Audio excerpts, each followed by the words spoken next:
And I'm back after soaking the reed, or the cane. It's not a reed yet, and I'll tell you when it actually starts becoming a reed. It's kind of in between. But now that we've soaked the cane, now we're going to move on to what is now called Part 1, making a blank. So this is not a reed yet. You can't really play on it. Actually, you can't play on it at all. The tip's actually still closed, and you'll see why it's called double reed in a little bit.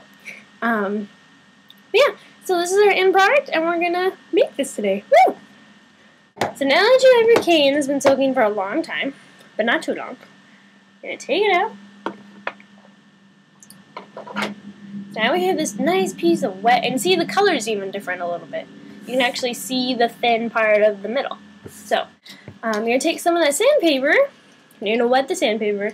Now the key part of this, and throughout the whole process, is always feel free to, and please do this actually, just soak it. Doesn't have to be even for like a second, but just dip and make sure the cane's wet, and then most of the time whatever tools you're using should be wet too.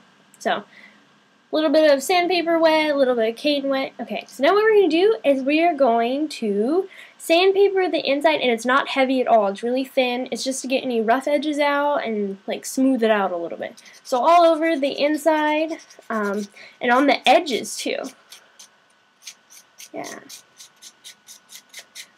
Take a second. And like I said, it only takes like 30 seconds max. Oop, just be careful. Okay, ta-da! And so then get your razor blade, and I actually like the blade part for this aspect.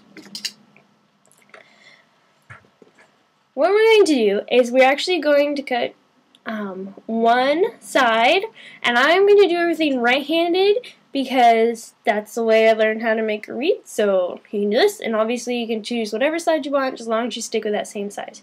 And what we're going to do is we're going to sliver just a little bit of hair, very thin, like about halfway up the bark. And so you'll notice on the cane you have a bark piece and the actual non-bark piece of the cane. So cane, bark.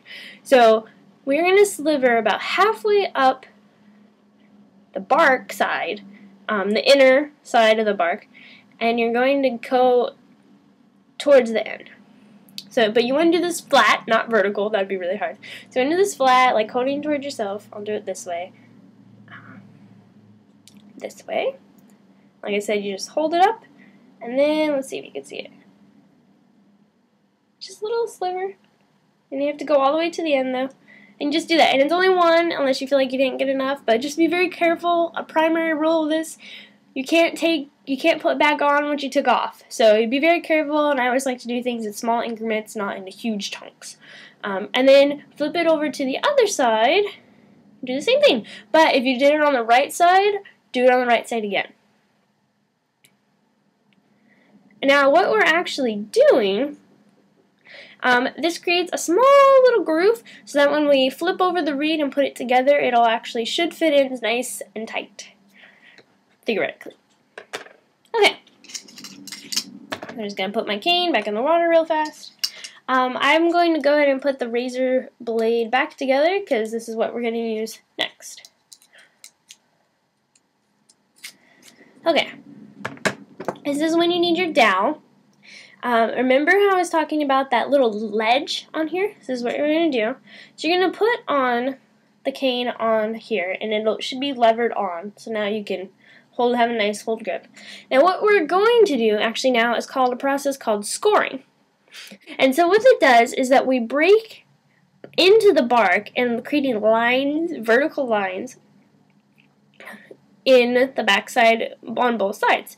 And what this does is that the more, so the number of times that you have the scores, the different lines that you have, this will actually create a rounder reed. So in calculus, the more times and the more slices you have, the more actual true to fit we want. So we want more than average. My cane actually comes with 4 predestined lines. It kind of shows you where those are. About 4 or 5. I actually like to put in 10 or 12 because, like I said, calculus rules, and you should have more true to fit.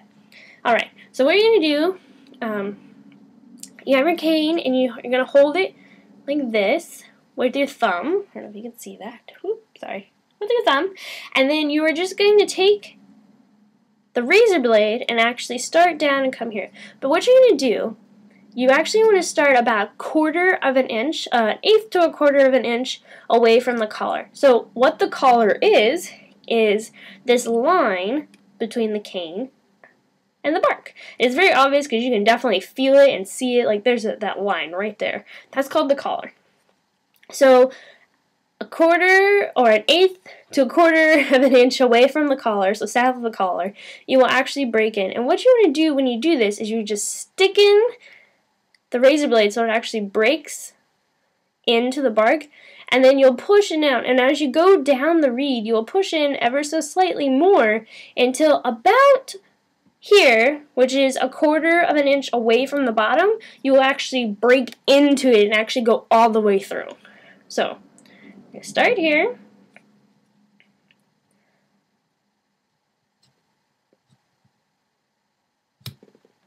Ta-da! I made one. So now I need to make 10 or 12 on both sides. On this through here, and then on the same side on the other thing. So that's called scoring, and remember that is when that helps with making a rounder reed. We're going to put something in called a ridge, and that's just simply a ridge.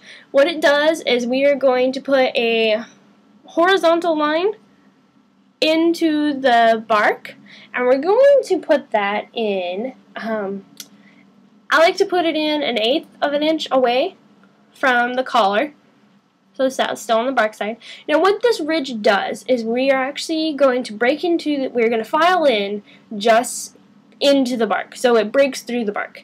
And what it does is it stops splitting from going up the rest of the reed, or I should say this way, up the rest of the reed.